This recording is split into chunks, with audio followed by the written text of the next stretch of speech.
and comfy. Do some more noises. We're getting on beautifully." Hum," said Tegomai, looking up. "We'll say shoo. That means sky." Taffy drew the snake and the drying pole. Then she stopped. "We must make a new picture for that end sound, mustn't we?" "Shoo, shoo, oo, oo, oo," said her daddy. "Why, it's just like the round egg sound made thin." "Then suppose we draw a thin round egg and pretend it's a frog that hasn't eaten anything for years." "No," said her daddy. "If we drew that in a hurry, we might mistake it for the round egg itself." "Shoo, shoo, shoo. I'll tell you what we'll do. We'll open a little hole in the end of the round egg to show how the O noise runs out, all thin. Oo, oo, oo. Like this." And he drew this.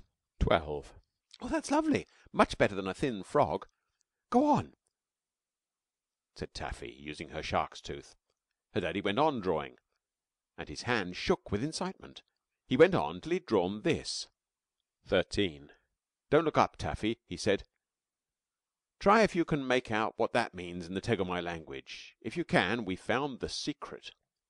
"Snake, pole, broken egg, carp tail, and carp mouth," said Taffy. "Shoo ya.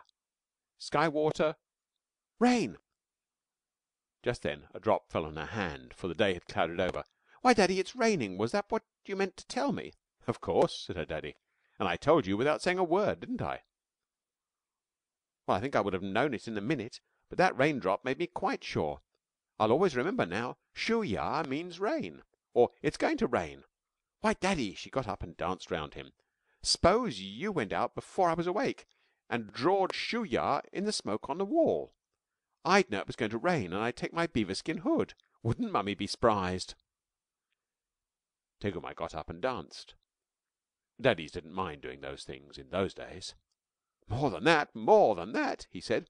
"Suppose I wanted to tell you it wasn't going to rain much, and you must come down to the river. What will we draw? Say the words in Tegomai talk first. Shoo ya las ya maru. Sky water ending. River come to. What a lot of new sounds. I don't see how we can draw them." But I do," said Tegomai. "Just attend a minute, Taffy, and we won't do any more to day. We've got Shoo ya all right, haven't we? But this las is a teaser. La la la," and he waved his shark's tooth. "There's the hissy snake at the end, and the carp mouth before the snake. Ass, ass, ass.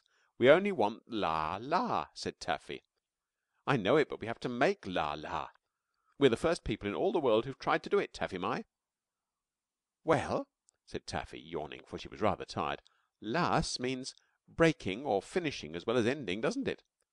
"So it does," said Tegomai. "Tolas means there's no water in the tank for Mummy to cook with, just when I'm going hunting, too.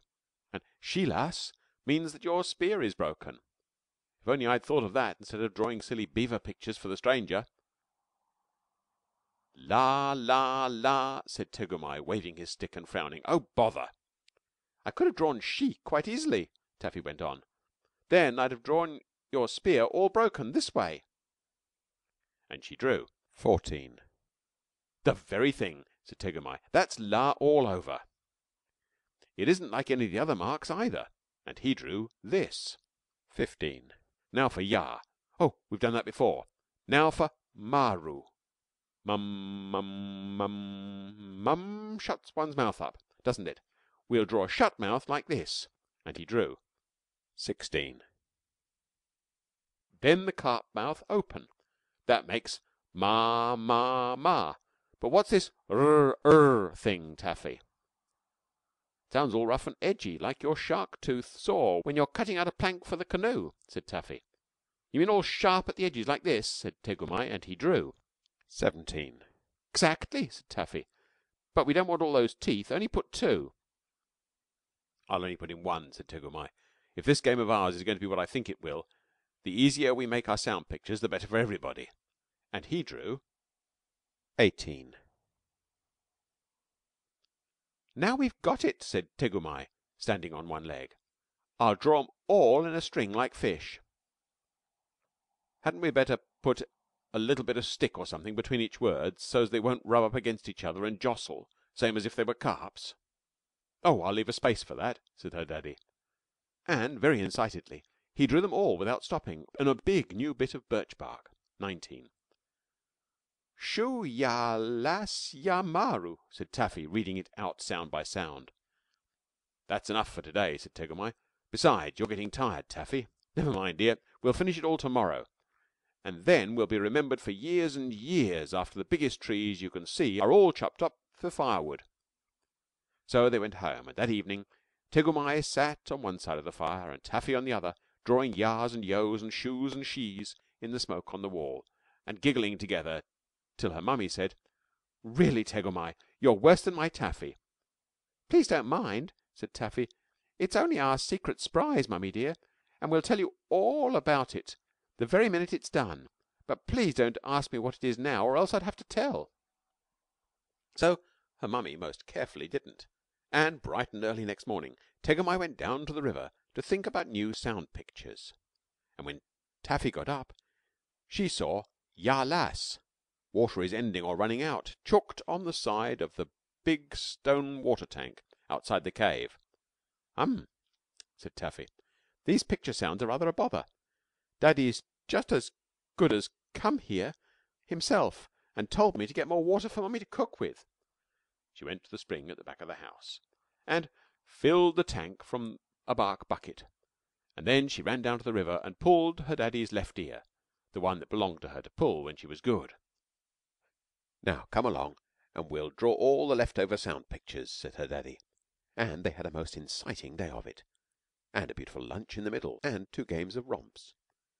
When they came to tea, Taffy said that her name and her daddy's and her mummy's all began with that sound, and they should draw a sort of family group of themselves holding hands. That was all very well to draw once or twice, but when it came to drawing it 6 or 7 times, Taffy and Tegumai drew it scratchier and scratchier, till at last the T sound was only a thin long Tegumai with his arms out to hold Taffy and Teshumai. You can see from these 3 pictures partly how it happened. 20, 21, 22. Many of the other pictures were much too beautiful to begin with, especially before lunch, but as they were drawn over and over again on birch bark, they became plainer and easier, till at last even Tegumai said he could find no fault with them. They turned the hissy snake the other way round for the Z sound, to show it was hissing backwards in a soft and gentle way. 23. And they just made a twiddle for E, because it came into the pictures so often. 24. And they drew pictures of the sacred beaver of the Tegumais for the B sound. 25, 26, 27, 28. And because it was a nasty, nosy noise, they just drew noses for the N sound, till they were tired. 29. And they drew a picture of a big lake pike's mouth for the greedy Ga sound. 30. And they drew the pike's mouth again, with a spear behind it for the scratchy, hurty Ka sound. 31. And they drew pictures of a little bit of the winding Wagai River for the nice, windy Wa sound. 32, 33. And so on and so forth and so following, till they had done and drawn all the sound pictures that they wanted. And there was the alphabet all complete.